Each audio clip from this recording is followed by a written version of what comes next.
In today's video, I'm going to teach you how to transfer a Wix website to a client in this full guide. This can be particularly handy when you've been working on a website for a client and now need to hand over ownership to them. Let's dive right in and get started. First, you need to access the Wix website that you've been working on. This will involve navigating to Wix's home page. Open your preferred web browser and head over to wix.com.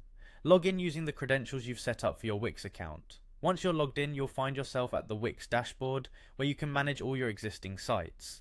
Next, look towards the left side of the dashboard. There you'll see a panel with various options. Click on Settings. This will direct you to a page that contains all the various settings for your current website. It's a central hub where you can make adjustments to user permissions, among other things. From the settings menu, you'll want to locate the option labeled Roles and Permissions. Click this, and it will open a new section where you can manage who has access to the site and assign different roles. This is where you'll carry out the main task of transferring ownership. Now, within the roles and permissions section, a variety of options will be presented to you. What you're looking for here is the change owner option. This is crucial as it allows you to transfer the ownership of the site completely over to someone else. Click change owner to start the process. You'll then be prompted to enter the email address of the new owner. It's important to make sure that the email address you enter is correct and active, as this is where an invitation email will be sent to inform the new owner about the transfer.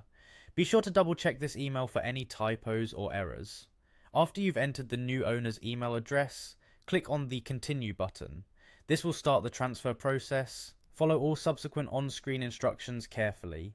These instructions are designed to guide you through the final stages of the handover, ensuring a smooth transition of ownership. Make sure to check your email notifications as confirmation will be sent both to you and to the new owner. And there you have it, you've successfully transferred the ownership of your Wix website to your client. This straightforward process ensures that your hard work is now in the right hands, allowing the client full control of their new website. Thank you for watching, and I hope you found this tutorial helpful. If you have any questions or need further clarification, feel free to drop them in the comments.